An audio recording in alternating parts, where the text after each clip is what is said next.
Hello, and welcome to another episode of the Panda Pod Thoughts Expanded. I'm your host, Jeff, joined with our co host, Jacob Hey there. and Wiggy, What's up, fam? and a returning guest today. Very excited to welcome back Bianca Roland. Bianca, how you doing?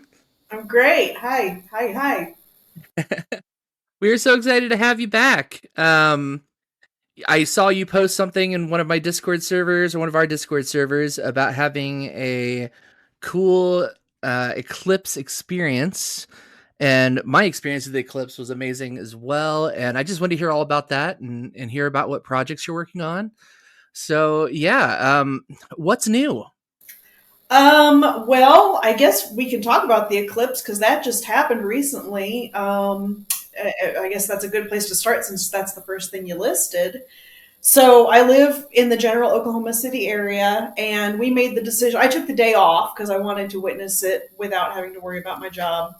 And where we live, we got, I think, 92% totality. And unfortunately, we also had 100% cloud cover. No. My husband, he's got a shop, so we had welding helmets and stuff that we could look at it, and that tends to make you like you can't see the clouds when you look through the welding helmet; you just see the sun, so you could still see it. But what was really cool is at the end, it somehow created a halo in the clouds, like this rainbow halo in the clouds. That was really cool. But one of the sort of cool woo things that happened is I think the last time I talked to you guys, I talked about my playlist that I use for my musical divination. Well, sometimes I just turn it on, I just play it just because it's music. It's Spotify playlist.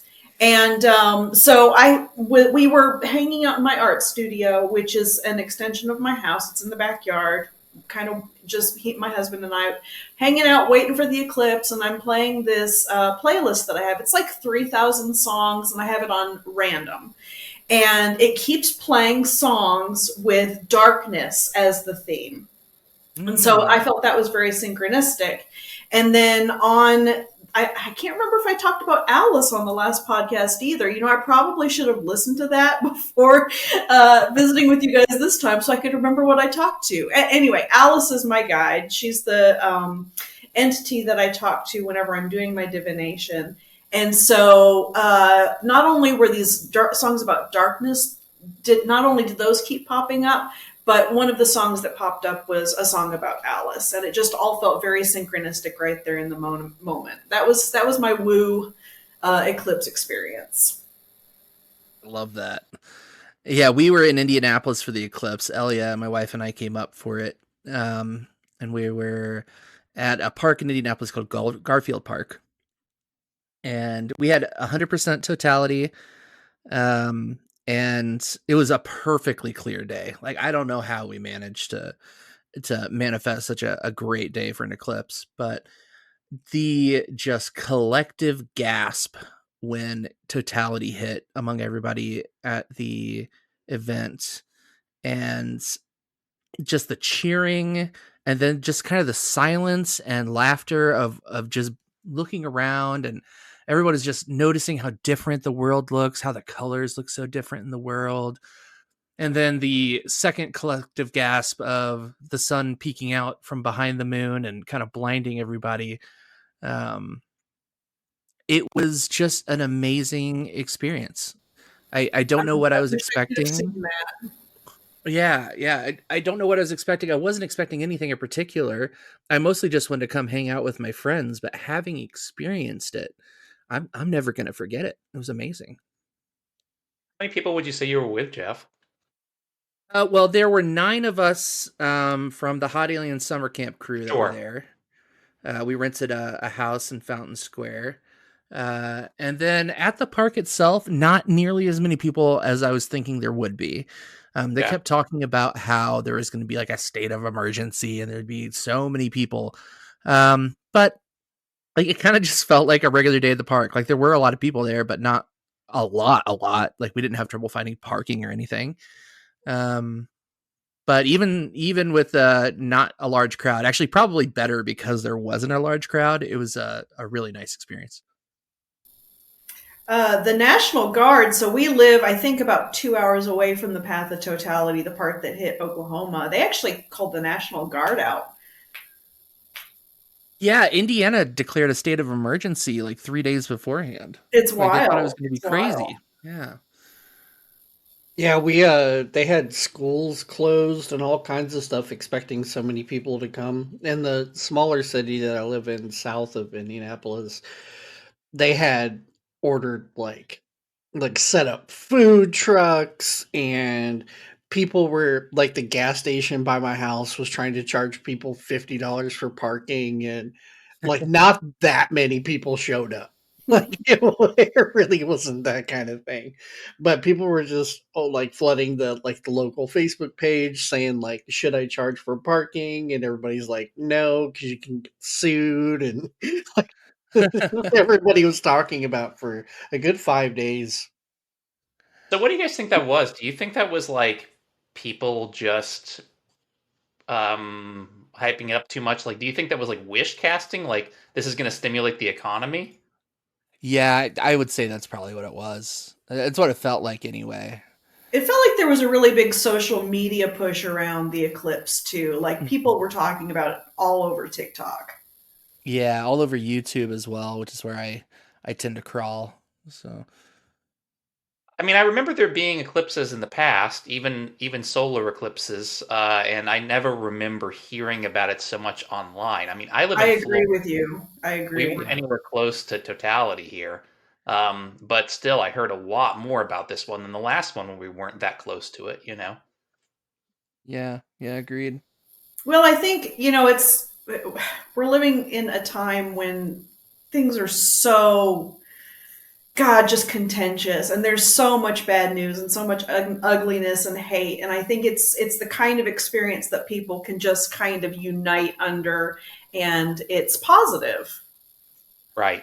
Yeah, there's a really lovely clip from Indianapolis of a news anchor at the Indianapolis Motor Speedway where the Indy 500 happens. And they had several thousand people out there, and they were estimating 50,000, but I don't think they got there.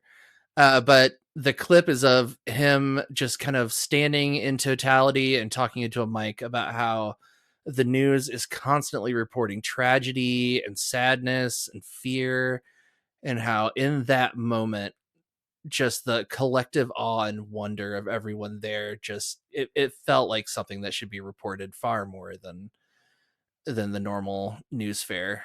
When I was watching it, me and my wife were outside, and the coolest thing. So I had before that I had seen one when I was a child. Um, One went over Illinois, um, northern Illinois, when I was a kid, and I don't think it was full. I think it was probably like half, maybe something like that. But I 100% stared at that thing, even though they told us not to. And it was pretty awesome. I feel Yeah. like it lasted a lot longer, but that could just be my child's version of time. That's because Um, you were in pain. maybe that's for sure. Um, but this time, like, I wasn't crazy like excited about it or anything. I was just like, it's the thing that's happening right now. Like, my wife went and like had a chair outside and was just like kind of waiting for it to happen. Brought the dogs outside and everything, and like I just kind of came out and like I did some video recording and stuff. But the thing that I noticed that was super crazy is the moment we started getting closer to like full blackout, we started to hear the crickets. Hmm. Hmm. And they came out full force, like full force crickets. Huh. And that happened for a good, I mean, it was a good 5 minutes, until the sun started coming back, and then they just shut back up again. So I wonder how much that messed with them, because that was like in the middle of their sleep. They just wake back up. Um, But yeah, it was really, that was probably one of the coolest experiences I've had in general. It's just like, man, like you just don't know how connected everything is to each other until you're not paying attention to everything else that's going on in the world, right? Once you sit in some silence, you find those things again.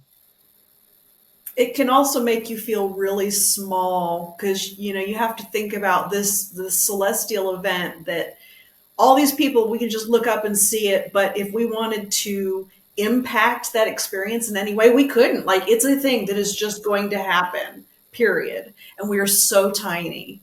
So tiny. I was actually having that exact conversation with someone the day of the eclipse afterwards. We were sitting on a porch and just talking, and I was saying how yeah, how gigantic the scope of the objects involved are.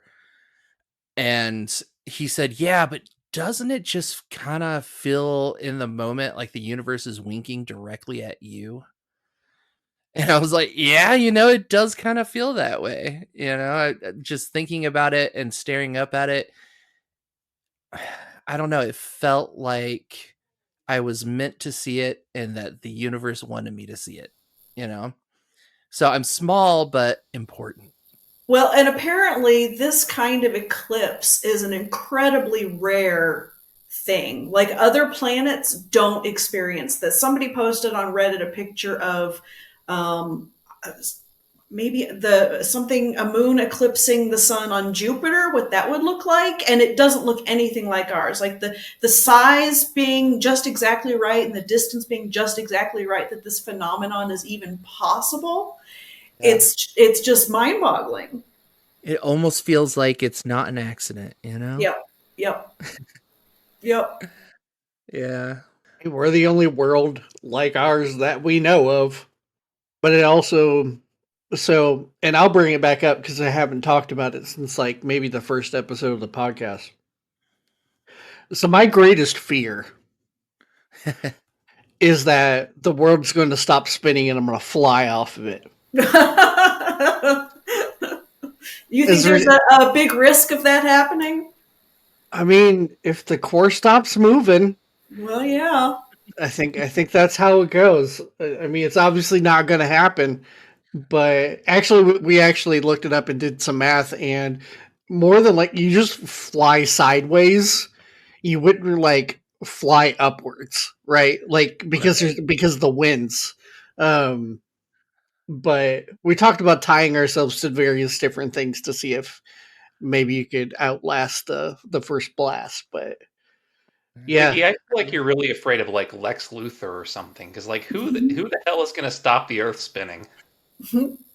just the Earth, just Yeah, the Earth doing this I thing. do that one day. just Yeah, Mama Gaia getting bored with the go around. Like, hey, I'm done with this. yeah. I mean, or aliens, right? That's always a possibility. So when I was a kid, I was taught to be afraid of things like quicksand and the Bermuda Triangle. I feel like the Earth stopping spinning is one of those things.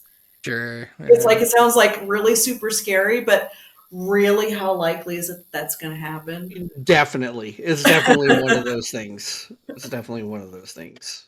Well, I would definitely say that it was a once in a lifetime experience for me. And this is absolutely me setting up a cheesy segue. Oh my goodness. I bet that going to see your exhibit at Factory Obscura would be a once in a lifetime thing for you. Well, why don't you tell us about that, Bianca? I could see where you were going with that a mile away. That was terrible. Okay, so for the uninitiated, Factory Obscura is an immersive, interactive art experience here in Oklahoma City. If your audience is familiar with Meow Wolf, it's that kind of thing.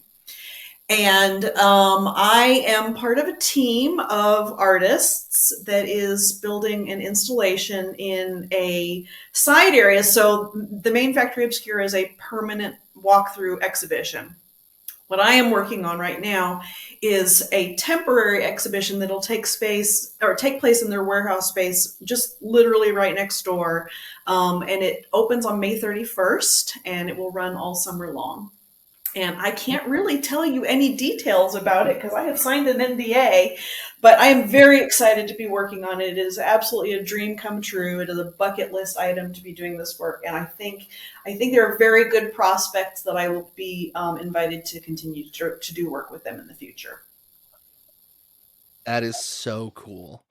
I have never been to an immersive experience like that before, although I have friends who have been to Meow Wolf and say it's amazing.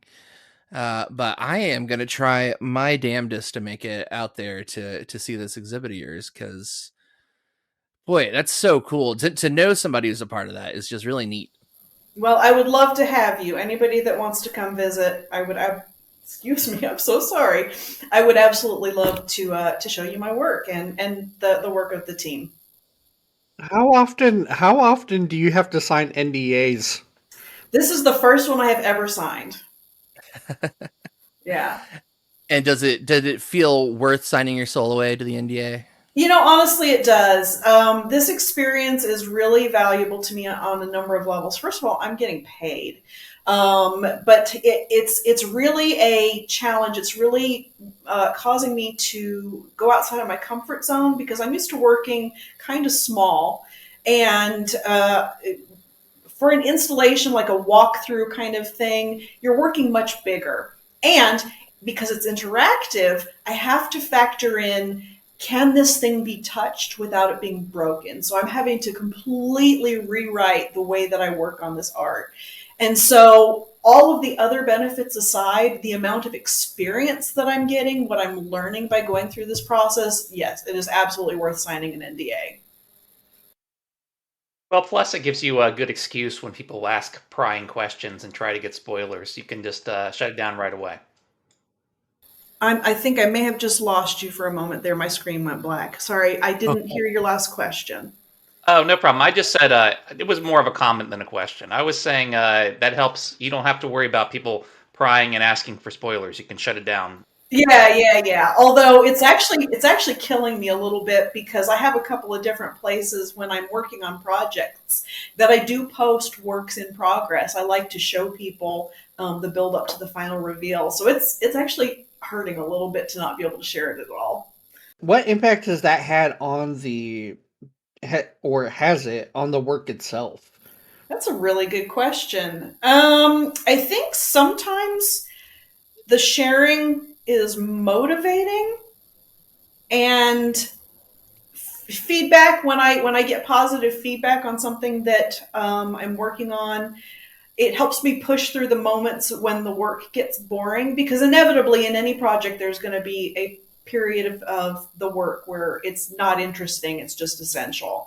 And so positive feedback, I think, helps me push through that a little bit. But I do have the feedback of the people that are on the team, so it's not like I'm working in a total vacuum. So, are you getting to work with some people that you wouldn't normally get to work with as part of this project? Oh yeah. Well, I've never done a collaboration before. This is my first collaboration. Oh So wow. some of these people, actually several of these people I already knew. This is not my first time doing something for Factory Obscura. I contributed a diorama to their permanent exhibition. I've performed at Factory Obscura. So I know a lot of the people there, and I'm pretty connected in the Oklahoma City art community. And so there are several people that are part of the outer. So Factory Obscura has permanent staff, and then they hire independent artists. And so I know a number of the independent artists as well. But this is my first collaboration of any kind, and it's very interesting to see the disciplines mix, because we've got somebody that's in there doing audio. We have people whose primary medium is something 2D like painting or drawing, and now they're trying to translate their styles into something 3D. And it's very interesting to watch the way other people work through problems. And all of these people that are on this team, they would not be on this team if they weren't geniuses. They all are. So it's amazing. I'm learning so much. So that's really interesting. How does the decision making work with that? Because I imagine that, I mean, if you got a bunch of people in a room together and told them you had to make a movie, and they're all different artists with different disciplines, they probably would have a lot of, you know, butting heads over what goes where. So how does that work with your group? It really hasn't been that way at all. My day job, I work in a corporate environment, so I'm used to sitting in those kinds of meetings where there's like one decision maker. And this one has been a whole lot more collaborative. Like we knew ahead of time what the budget was. We knew how much space we had. They wanted us to be. They have an entire space above the exhibit area that stores supplies, and they have this entire workshop on site. So they wanted us to use as much stuff that they already had as possible. And so, given those limitations, we sat down for a couple of meetings and we literally just brainstormed themes. And when we kind of all found that there were certain words that were being repeated over and over and over again, we thought, okay, well, now we sort of have a theme. And then what emotions does that bring up? Okay, now think outside the box. How could you convey this with this theme? And it's really hard to make this make sense without going into detail, which I'm not allowed to do. But it was a very Sure. fluid process. And then, and absolutely open ended. It literally said, what would you like to see made? Or what would you like to make? You don't even have to know how to do it. Let's just put the ideas out there.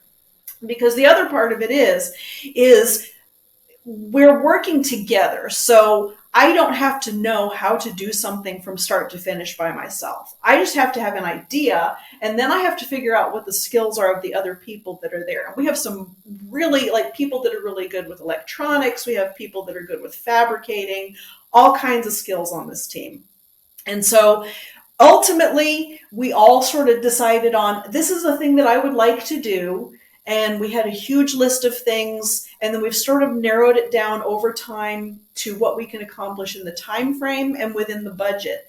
But there never really was like a one person making a decision. We have all decided it together. It has been very communal. That's incredible Love to that. hear that that can work that way. It is. And if I had not experienced their success in the past by seeing their other installations, because they've had temporary installations in the past and they've always gotten things done on time, I would be very skeptical of this process, except that I know from the evidence that they know what they're doing. And so it's going to be really interesting to see how it all turns out. Yeah, I mean, it's neat to look at something and know, that it was made, not with one person's vision in mind, but with many, Yeah. and with collective decision making like that. I mean, I hope I get a chance to see it. That sounds awesome. Yeah. And it's really organic too, because it's like as we're working, somebody will say, oh, hey, why don't we add this? Or, hey, I can help you with that. And so eventually at some point, obviously everything's going to be nailed down. But in the meantime, like things are constantly changing and flowing, and it's just amazing. I'm very lucky to be able to have this experience. Really inspiring to hear. We've done a few episodes recently about capitalism and communism, and there's been kind of a general tone of, I don't know if this could ever work well because people just don't work well together. And to hear that there's a group of artists out there that can make these kinds of decisions just instills a little hope in me that, maybe in the future, as a collective, humanity will be able to function on a similar level and not, fight and wrestle over every little thing. Yeah, well, and what's really neat, because you would think in a situation like that it might be hard for them to make money or pay the bills, and I don't know the inside of their financials. I'm definitely not trying to step on any toes, but I do know that they employ several people full time. They are a for-profit company, and they apparently have enough of a profit that they are able actually to offer scholarships and things to local schools and grants and all kinds of things. So they're doing all right with the business model. And they have a gift shop on site, and I have merch in their gift shop now, and I've actually made money there. So it's their whole business model. It's amazing. It's weird. I've never seen anything like it, but they seem to be doing all right. The first time we talked I think I might have introduced you as a professional artist, and you were kind of hesitant to say that fully. But you're definitely making money at it now. Would you say at this point you are a professional artist, Bianca? Yes, I have embraced that this year. I'm not full time yet, but I am definitely. I'm signing NDAs, man. I'm a professional. The real deal. Yeah, yeah. Oh, that's so great. Yeah, once you sign a couple NDAs, it definitely changes your thought process about what you're involved in and how you fit Well, into that and process. when you're not doing something full time, it you even if you are making money at it, sometimes I'm not trying to speak for anybody else. I second guess my professional status as an artist. Excuse me, I'm so sorry. And it's more like trying to project from outside of myself, somebody looking at me, what would they say about me? And probably not giving myself enough credit. But I think I have been probably legitimately a professional artist for probably 3 years now. So it's long overdue for me to say that I am. Now, you mentioned that you were shifting some of the way you work because this exhibit, could potentially be something you interacted with physically, which is not something your art has been intended for in the past. And I think in the first episode that we had with you on this show, I also mentioned that I just want to reach out and touch your art when I look at it. So I am so excited to hear that that's going to be a possibility if I go out there. Yeah, well, I mean, obviously, keep in mind that this installation is made up by a bunch of people, so it won't be just my work. Sure. I do hope at some point to be able to do an installation that is entirely my own, that is like an upscaled version of the smaller things that I've done. I think there's a good chance that I'll be able to get to do something like that in the future. You said that you were able to collaborate with everybody on the project, and there wasn't really any headbutting or anything like that. But you have this one thing that's created by many people, and it makes me wonder if the great things that we have in the world that have been created, like the Sphinx, for example, was something that was done by just one person or many people. Like as far as like the idea of it. Um, I wonder how much of that is in our history as a people of collaborating on artwork, because most of what we hear is just single artist, right? Yeah. Especially if we're talking about like Renaissance work, right? Um, but I wonder if we've had any of those really big things that were created by and ideated by a group of people. Well, I think if you expand what you mean by art to veer away from these strictly visual arts, if you move into like the performing arts, plays, that's made up of lots of different people. Often musical performances are made up of lots of different people. I'm sure that I'm not, believe it or not, even as a professional artist, I'm not an art history student. I'm more interested in what's modern than what came in the past. But I'm sure there have been examples in the past of something like collaborative installation art. I guess it just depends on what your definition of art is. I think everything's art. Well, then there's definitely collaborative stuff of everything. Yeah. I think just about anything can be art for. I mean, depending on how you look at it, right? Um, Well, if you think but Well, about the even Sphinx, like God, decorating a building for the holidays, that is a type of installation art. Yeah, like a very true. haunted house was what came to mind for me. Yeah, yeah, totally, totally installation art. Yeah. So I've been thinking a lot recently um, about different medicinal things in the world that contribute uh, to the creation or ideation of lots of different things that we have in our lives. I mean, it's being speculated right now that without um, without a couple of different drugs that we would not have, um, we would not have our current governmental system in America, um, because the Romans were known to drink their spiced wines, and they may or may not have been spiked with some mushrooms or with some like MDMA or LSD Ergot. or Yeah, ergot, right? Like, extended LSD ergot. yeah. So, and it makes me wonder. I wonder if that was also going around during like the Renaissance period. Um, it's not something that I hear a lot about, and like you said, I know you're not like a history major, but it makes me really wonder how many of the things that we take for granted today were done because of some influence from some chemical that made us kind of open our eyes and see something a little differently. I boy, I think if you include alcohol into that calculation, I would be willing to bet there's a large percentage of art that has been inspired by some kind of chemical for sure, or even tobacco. Tobacco for sure. Yeah, yeah. I don't think I've ever had any idea without nicotine.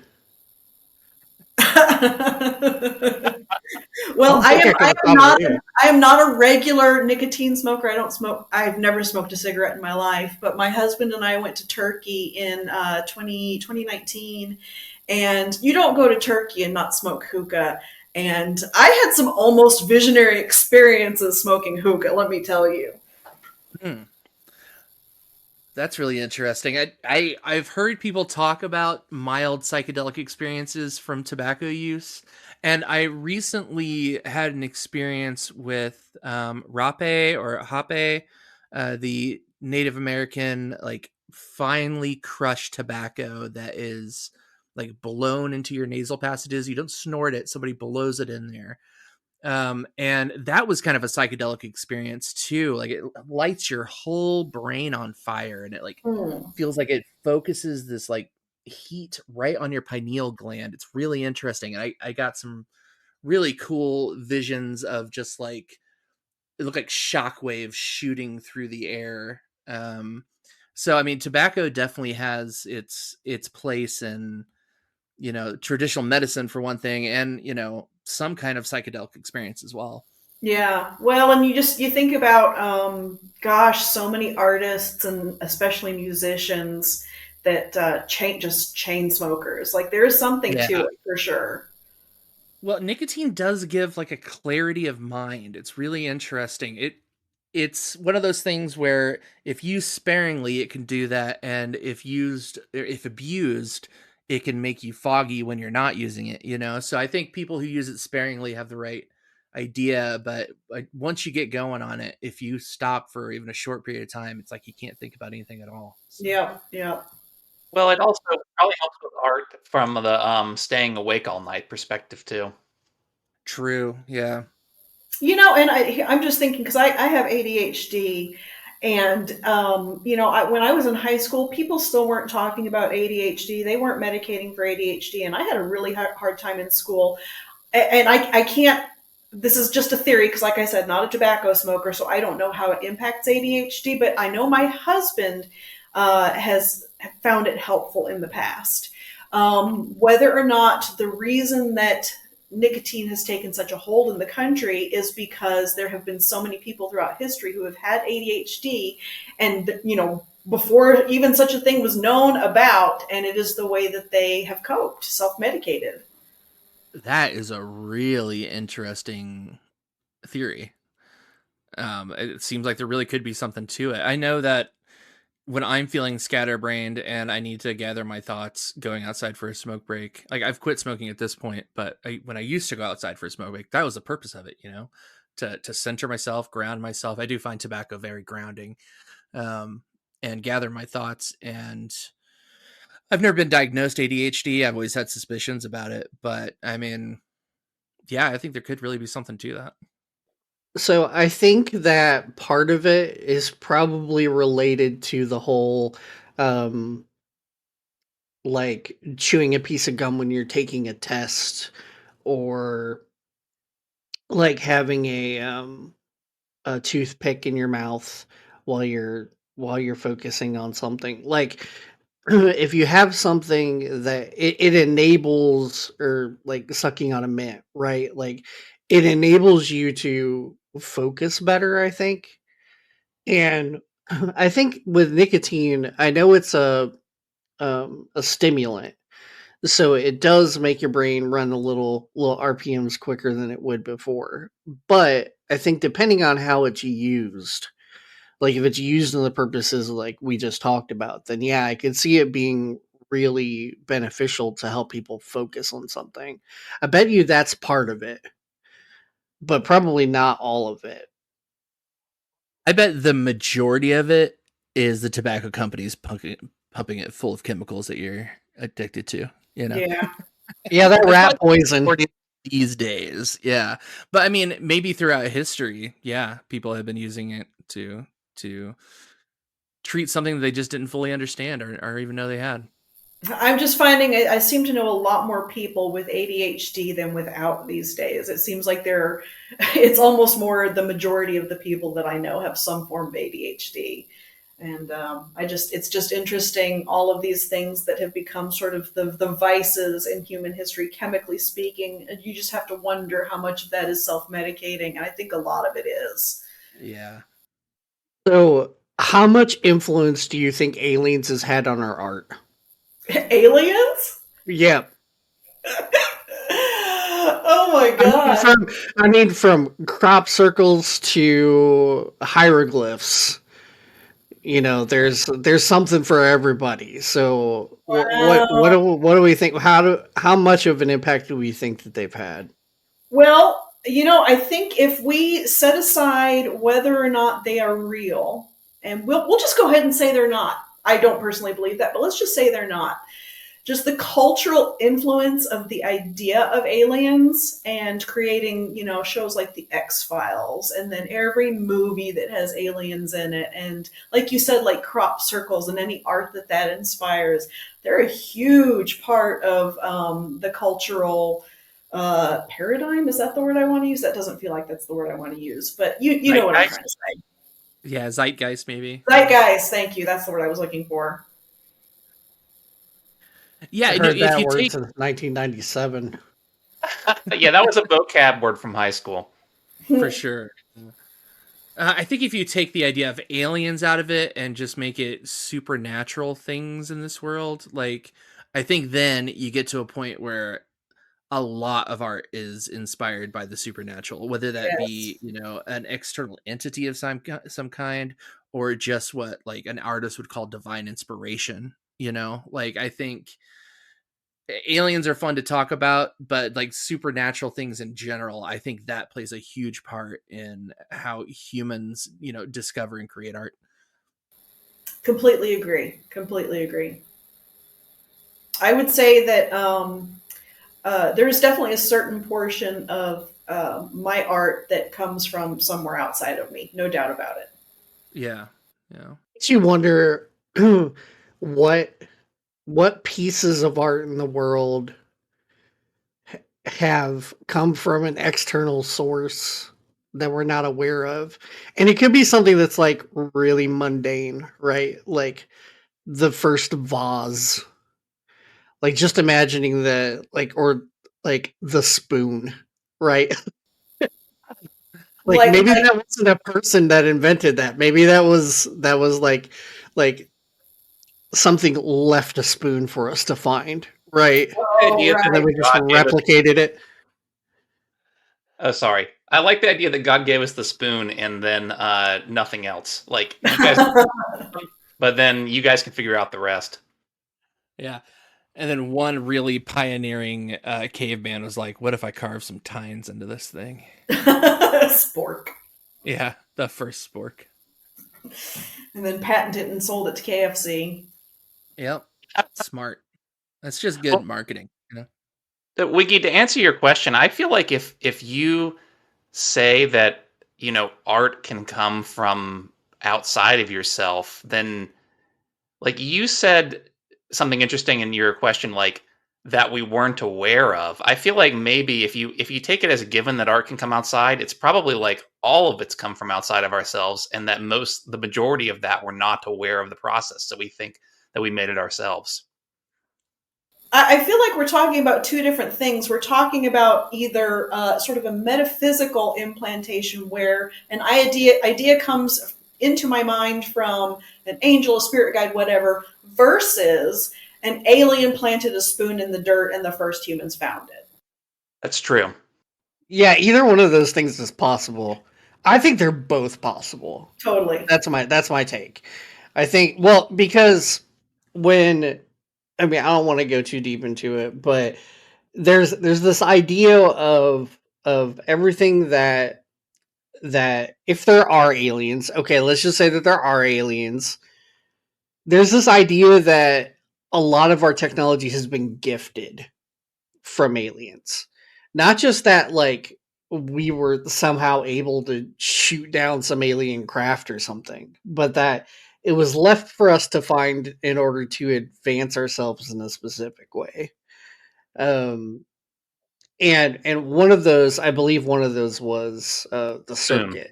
Oh, But yeah, yeah. definitely spoon. Yeah, definitely spoon. Definitely spoon. Yeah, definitely spoon. But also things like the circuit and um like the first pieces of the computer, right? Um The circuit has kind of like some evidence behind it in this, just in the sense of like when we started hearing about UFOs in the US kind of lines up with when I mean, it's like, 20, 30 years before circuits starting to be mainstream. So I guess like, I mean, that's not hard evidence, but there at least is like there's a little bit of a correlation. we were still using what's that called? Vacuum tubes, No, when we're doing communications in World War II. Um oh, it's right off the top of my telegraph, head. Like Morse code, right? yeah, We were still using Morse. Yeah, we were still using telegraphs and Morse codes, and then all of a sudden, after then, we've got this gigantic spike. Well, there are Promethean myths, type myths, all over the world from various points in history. I personally think that we have had interactions with, boy, this is such a rabbit hole. You can call them UFOs, and they might be. I think that's reductive, but I think we've had interactions with them throughout all of human history. Yeah, it sure does seem like there's a lot of evidence of that Yeah. via like artwork, getting back to art, and architecture, and even like the way certain like civilizations show up in different parts of the world are kind of interesting. Like, how did they get there? Um, but yeah, no, I definitely agree. I personally think that yeah, the circuit in particular and that technology came from UFO technology. Like it's just seems so strange that you know Roswell happens in the 40s, and then within 2 years all of a sudden we have nuclear physics. You know, like obviously things were being worked on beforehand, but just the timing of it all. The technology boom that took place afterwards, I don't know. I feel like it's kind of got to be an external source for that kind of stuff. Moving back to the more non-physical gift giving, right? So the idea of what's your opinion on the muse, Bianca? I firmly believe in the muse, 100%, 100%. I there have been times I spend a lot of time in my studio, and there have been times when I will finish a project and I will look down at what I have finished, and I will genuinely wonder where it came from. And then there are occasions when I have tried to replicate something that I have created in that state, and I can't do it. There is no doubt in my mind that some portion of my work comes from somewhere else. Very interesting. Do you feel like you have any specific muses? Do they come to you in the form of people you meet, or are these more just energies that you feel? Well, I mean, obviously, I have lots of outside influences, but it's Alice. So I can't remember what I talked about on the last podcast. So I'll give you a brief thing. I have a something that I communicate with. Probably the closest approximation would be a higher self, a spirit guide, something like that. I communicate with it through music, sometimes through something that's vaguely resembles telepathy, intuition, synchronicity. This, whatever it is, I gave it the name Alice probably 3 years ago. It seems to like it. I get a lot of Alice in Wonderland related synchronicities. But I feel very strongly that when I am working in my studio, I'm in a really high vibe state, I'm listening to good music, and I'm in the flow, that there are two of us working when I'm in that state. And it is absolutely Alice. It seems like with if you have that ability to do that, you would seek to try your best to invoke it as much as you possibly could. So I was Mhm. curious about how you go about doing that. It's easier and easier these days because all of my disciplines and routines in my life support me, or are attempting to support me in maintaining a pretty high vibe state most of the time. So, I do yoga 5 days a week. I lift weights twice a week. I've got my diet really worked out. Um, I really try to make sure that I am as healthy, mentally healthy as I can possibly be, and physically healthy as I can possibly be, as much of the time as possible. And then when I go into my studio, the one thing that I do have to make sure I do is take my ADHD medication, because otherwise I get thwarted and frustrated by my brain chemistry. But if I can get into my studio and I can put on music or a podcast or a book, pretty predictably, I can get into the flow in about half an hour, to the point where sometimes, unless I can force myself to get up from what I'm working on, I don't even eat. It is really easy for me to get into that space when I'm working on my art. And I'm seeking to try and get into that space when I'm in the other parts of my life. Can you expand on that last thought a bit? How do you see that expanding into the rest of your life? Well, I feel like not that I'm necessarily looking for the muse in every situation in my life, but just that there is a connectedness that I feel. There is a being at one with the universe place that I get into when I am in the flow and I'm working on my art. I would like to be able to find that high-minded state perpetually. I think that's what all seekers are looking for. All people on the awakening journey are looking for. But I would particularly and keenly like to be able to achieve that, like when I'm at work at my job. And whenever I am doing things that, maybe are not my favorite things, but that are necessary and that support the life that I am choosing to live at this time. I really Like love when that. when I'm exercising, because I don't like I don't like weightlifting. That's really interesting. I think about times when I work with what I consider to be my higher self or my guides, whatever that may be. And I feel like every time I do, I'm learning, like I'm working a muscle. Like it's something that I'm working at doing and integrating and learning to flex on command.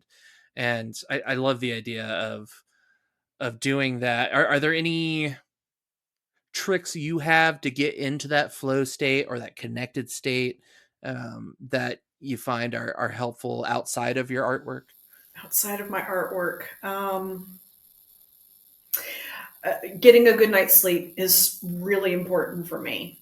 Some of these things are really mundane, like it's not even like meditation or breathing exercises, but literally just getting a good night's sleep is so important. Yeah.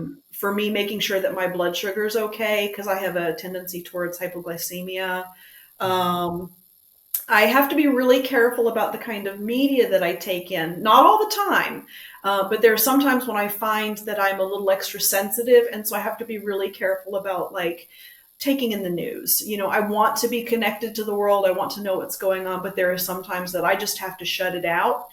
And so being really conscious of what outside forces are doing to impact my energy and learning to withdraw before they get me to the point where I can't maintain my center. And I'm getting better and better at that. So then when I sit down and try to get into the flow, it's easier for me to get there. Sounds like really what you're saying is to be in peak performance as much as you can be in peak performance, and then allowing yourself the opportunity to let the muse in, Yeah. right? Well, it's like thinking about water. Water is going to take the path of least resistance, and I feel like spirit is the same way. I think if your channels, metaphorically speaking, are easier to pass through, you're more likely to get that flow.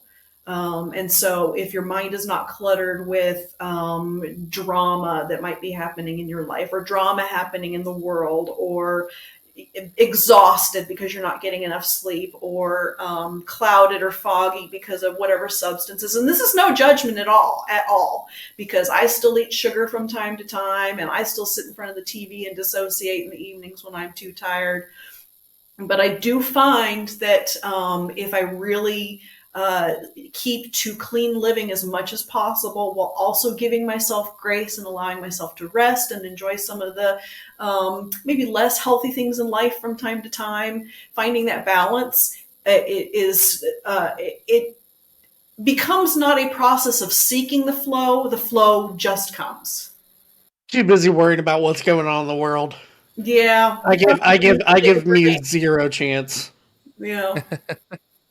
Yeah, give yourself a 3 or 4 day break from the news. Just don't touch it. I don't look at the news on the weekends, and just see how much better you'll feel. And I promise you, it's all still going to be there when you get back. Just give yourself a break.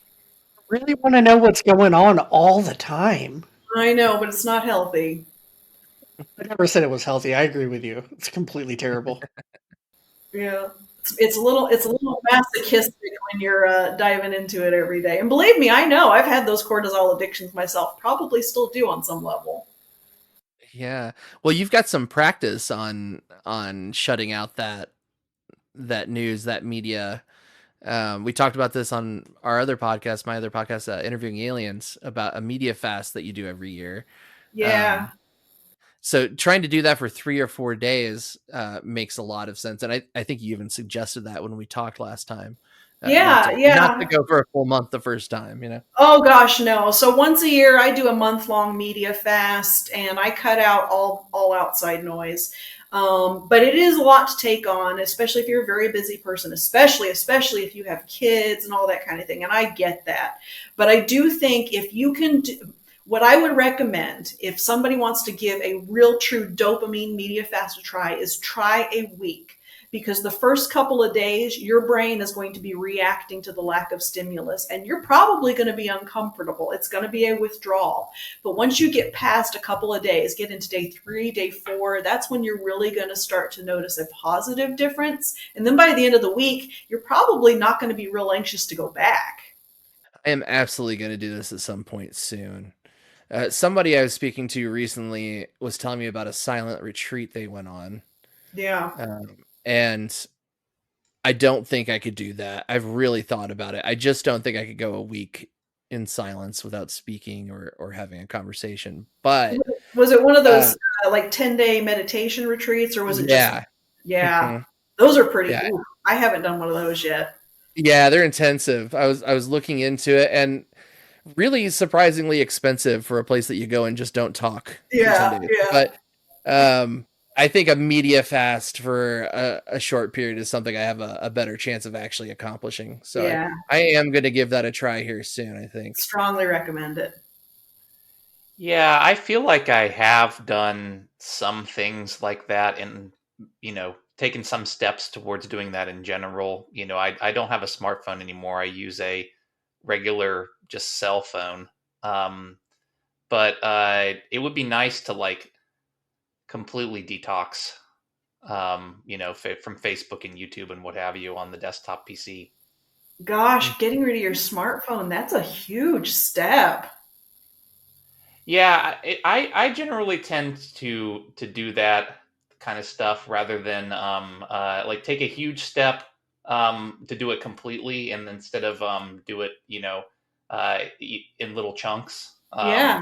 Which I mean can be a downside too, because I feel like it might be nice if I could practice, doing a media fast for a little while. But we'll see if Well, I can pull it off. I think that that kind of endeavor can be undertaken in several different ways. Like, you don't have to go whole hog into media fast. I think if you, for example, find that browsing TikTok is causing you to feel crappy afterwards, just stop browsing TikTok for a while. I know saying just stop it is hard. Yes, it's hard. If you're addicted to it, it's hard. And sometimes, you just have to make a decision. I would rather feel better and just put it down for a while. Just put it down and see what a difference it makes. It doesn't have to be all your media. It doesn't have to be for a week. Just curate the stuff that goes into your head. A couple of things on that. Over this weekend, it was actually yesterday, on Sunday. We record on Mondays, folks. Um, I I could not get into doing anything that took any long period of time. I was like, there's a couple shows I wanted to watch and things like that, but I just could not get into it. The one thing that I could do that would settle my nervousness around that was getting on TikTok. I was Yeah. on TikTok so much yesterday Yep. that, and I did not like it. I I get on there every morning when I'm like in the morning when I wake up, because I'm waiting for my kid to eat so I can get him dressed so I can take him to school, and I don't have anything to do, right? So I'm sitting there just drinking some coffee and whatever, and maybe I need to cut that out a little bit, but I also don't want to be trapped with my thoughts for any long period. Um, Yes. That's that's what it that's is a right there. Yeah, I do not want to be like those retreats, like those meditation retreats. Like, there's a part of me that's like, okay, like if I could do that and be, and try to connect myself to nature more, I know I'd feel better. But if I had to spend any longer than 3 hours with just my brain, I feel like I'd be in trouble. Well, so when I started my media fast, I started it by spending 3 days in an off-grid cabin way out in the middle of the nowhere, all by myself. And I was a little bit stir crazy by the end, just being completely alone, no other human voices, because I didn't have music, I didn't have TV, or I had instrumental music, but nothing with lyrics, no TV, no internet at all. It is not for the faint of heart. It really is not. But I promise you, if you can get there, it's worth it. It's so worth it. Now, I hear you say you were out there alone, but you've told me this story. You were not out there alone. Well, other than humans. Okay, okay. Um, yeah, go check out Interviewing Aliens if you want to hear that story. Yeah. Assuming it was an alien. You were out there with an alien. I was out there with something extra dimensional. Yeah. It was not invited. It was probably resident to the land. In fact, I'm thinking it was probably something that well, this is I shouldn't say that. I don't want to step on anybody's toes. Oklahoma is indigenous land, and I have Sure. heard Yeah. that sometimes people who are sensitive will go places in Oklahoma and they just get a very strong feeling that the land does not want them to be there. And I don't know if that's what this was. Whatever it was, it didn't feel like it was trying to hurt me. It did feel like it was trying to scare me. Anyway, if you want to hear that story, go listen to my interview on interviewing aliens. There's your plug. I always like to get those in when I can. Yeah. Well, Bianca, thank you so much for joining us. Every My conversation I have with you, I feel inspired to do something afterwards. I think Good. today I'm going to delete TikTok from my phone and only listen to music without lyrics for the rest of the day and see if I'm able to Okay. stand some time with my own brain. I love it. Well, thank you for having me. It's always so much fun. If you'd like to hear that story, go check out Interviewing Aliens. Otherwise, if you happen to be in the Oklahoma City area this summer, my installation, not mine, The Collective's installation opens on May 31st, and it will run all summer long. You can see my art on BiancaRoland.com. That's BiancaRoland.com. I'm also on Instagram at Bianca Roland Art. And I have not posted on TikTok for a while, but I'm also at Bianca Roland Art over there. I don't have any sound effects, but I really wanted to do an air horn like a at the end of that. Maybe I'll edit one in right there for you. But all right. Well, thank you everyone for joining us today. Thank you, Bianca, again for being our guest. We love having you here, and we will catch you all on the next episode of the Panda Pod Thoughts Expanded. Thank you. Bye. Bye.